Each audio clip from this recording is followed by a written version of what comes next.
Subscribe now and press the bell icon. Never miss an update. ನಮಸ್ಕಾರ ಗುರುಗಳೇ. ನಮಸ್ತೆ. ನಮಸ್ತೆ ಎಲ್ಲ ವೀಕ್ಷಕರಿಗೂ ನಮಸ್ತೆ.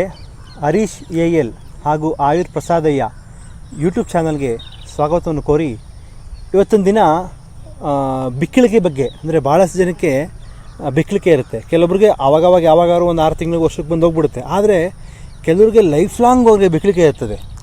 ಇದನ್ನು ಯಾವ ರೀತಿ ಪರ್ಮನೆಂಟಾಗಿ ಆಯುರ್ವೇದಿಕ್ ಚಿಕಿತ್ಸೆ ಇದೆಯಾ ಅಥವಾ ಮನೆ ಮದ್ದಿದೆಯಾ ಅನ್ನೋದು ದಯವಿಟ್ಟು ತಿಳಿಸ್ಕೊಡಿ. ನೀವು ಆಲ್ರೆಡಿ ಸಾಕಷ್ಟು ಜನ ಕೇಳಿ ಅವರು ಗುಣ ಆಗಿದ್ದಾರೆ. ಆ ಟಿಪ್ಸ್ನ ಪ್ರೇಕ್ಷಕರು ಕೊಡಿ ಅಂತ ಆಸೆ.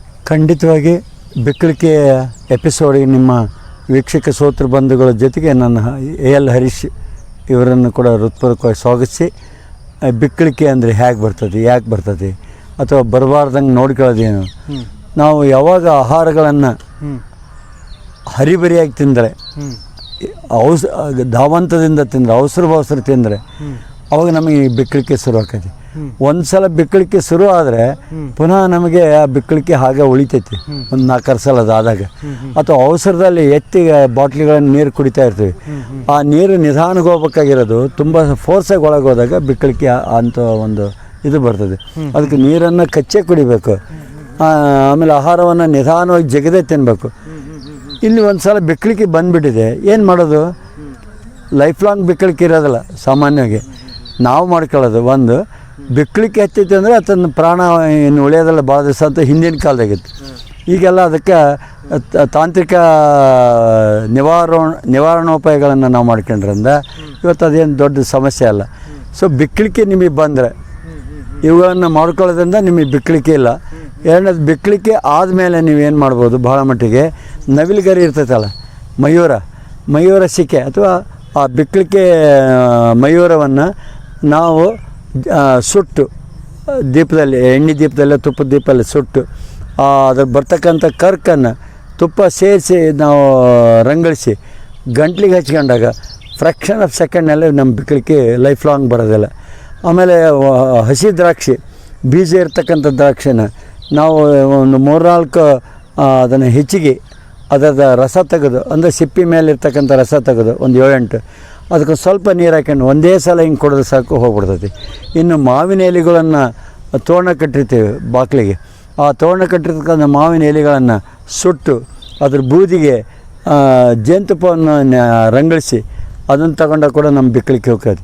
ಹಿಂಗೆ ಅನೇಕ ಪ್ರದೇಶದಲ್ಲಿ ಅನೇಕ ರೀತಿಯ ಅವ್ರದ್ದೇ ಆಗಿರ್ತಕ್ಕಂಥ ಬಿಕ್ಕಳಿಕೆ ನಿವಾರಣಾ ತಂತ್ರಗಳನ್ನು ಬಳಸ್ಕೊಂಡಿದ್ದಾರೆ. ಈಗ ನನಗೆ ಗೊತ್ತಿರೋ ಇಷ್ಟ ಆಗಿದ್ದರೆ ಇದರಲ್ಲಿ 100 ಪರಿಹಾರೋಪಾಯಗಳಿದಾವೆ. ಆಯಾ ಭಾಗದಲ್ಲಿ ಪರಿಹಾರೋಪಾಯ ಇಲ್ಲದೆ ಇರತಕ್ಕಂಥ ರೋಗಗಳು ಯಾವುವು ಇಲ್ಲ ಅನ್ನೋದನ್ನು ಸ್ಪಷ್ಟವಾಗಿ ಮನಗೆ ಕಾಣಬೇಕು. ಯಾರಿಗೆ ಈ ತಾಂತ್ರಿಕದ ವಿಷಯ ಗೊತ್ತಿರ್ತೈತೋ ಅವರನ್ನು ನಾವು ಹೋಗಿ ಕೇಳಬೇಕು. ಸಾಮಾನ್ಯವಾಗಿ ಹಳ್ಳಿ ಜನರು ಭಾಳ ಶಾಣೆ ಇರ್ತಾರೆ, ಭಾಳ ಬುದ್ಧಿವಂತರಿರ್ತಾರೆ. ಆ ಹೆಣ್ಮಕ್ಳಾಗಿರಲಿ, ನಾನು ಹೇಳಿದ್ನಲ್ಲ, ಹೆಣ್ಮಕ್ಳು ಅನ್ನೋದು ವೈದ್ಯ ಇದ್ದಂಗೆ ಇರ್ತಾರೆ.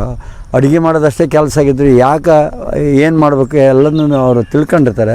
ಅದಕ್ಕೆ ಬಿಕ್ಕಳಿಕೆ ಅನ್ನುವಂಥದ್ದು ಯಾವುದೋ ಬಂದಾಗ ನಾವು ಹಳ್ಳಿಯ ವೈದ್ಯ ಪದ್ಧತಿಯಿಂದ, ನಾಟಿ ವೈದ್ಯ ಒಂದು ಹೇಳಿದ ಮಾತ್ರ ತುಂಬ ಉಪಯೋಗ ಆಯಿತು.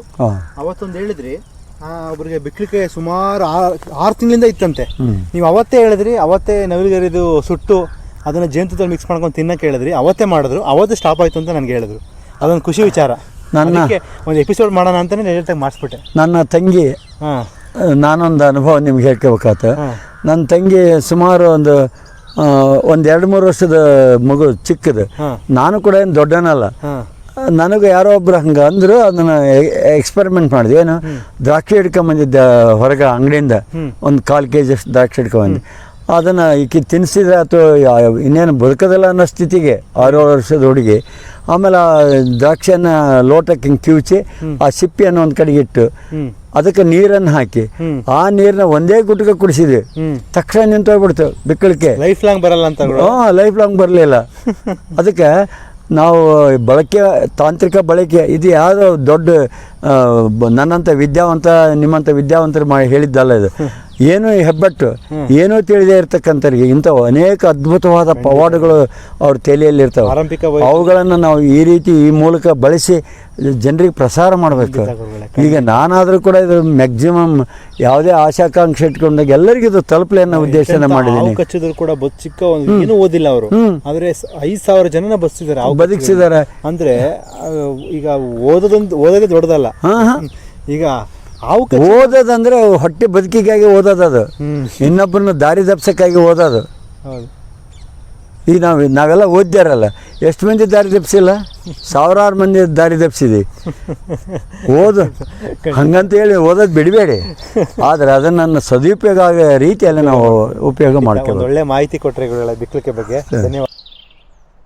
Subscribe now and press the bell icon. Never miss an update.